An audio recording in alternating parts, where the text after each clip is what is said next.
জাতীয় পার্টিকে বাদ দিয়ে হোসেন মোহাম্মদ এরশাদ, আমার হোসেন মঞ্জু, এদের বাদ দিয়ে দেশের সংস্কার দেখা যাবে না। পররাষ্ট্রমন্ত্রী আছেন, আরও মন্ত্রী পরিষদের সদস্যরা আছেন। আমরা 86 সনের পর থেকে এই যে ঢাকা শহরের যত উন্নয়ন হয়েছে, রোকেয়া সরণি, বিজয় সরণি, পান্থপথ এবং বিশ্ব রোড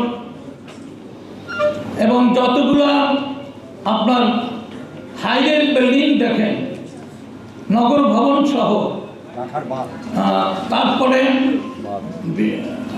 বাংলাদেশ ব্যাংক, সেনা কল্যাণ এবং বেরিবাদ, বিজয় সরণি, পান্থপথ, এগুলো কিন্তু ইতিহাসের পাতায় লেখা থাকবে। এবং এই দেশে যোগাযোগ মন্ত্রণালয় এত কাজ করেছেন, আমরা সৌভাগ্য যে মঞ্জু ভাই এখানে আছেন।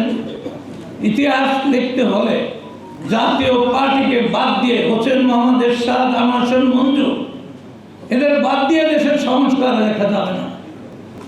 বুড়িগঙ্গা ব্রিজ, মেঘনা সেতু, দাউদকান্দি ব্রিজ, যমুনা ব্রিজ এবং কালীদিরা টেকেরহাট ব্রিজ, যেদিন আমরা ক্ষমতা হস্তান্তর করলাম তার 2 দিন আগে, 4 দিন আগে আমার মনে পড়ে কালীদিরা ব্রিজের উদ্বোধন করেন মঞ্জু ভাই, সেখানে ছিলেন, ব্রিটিশ হাই কমিশনার ছিলেন।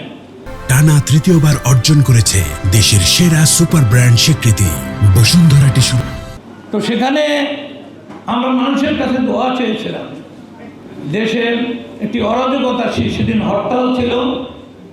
পল্লীবন্ধু হোসেন মোহাম্মদ এরশাদ, তার মন্ত্রী পরিষদের বিচক্ষণ সহকর্মী ব্যারিস্টার ইসলাম মাহমুদ ছিলেন, যাতে রক্তপাত না হয় এবং আত্মঘাতীমূলক কোনো কাজ না হয়, দেশটা যাতে পিছিয়ে না যায়, সেদিন তিনি ক্ষমতা হস্তান্তরের জন্য আমাদের পল্লীবন্ধু হোসেন মোহাম্মদ এরশাদকে পরামর্শ দিয়েছিলেন।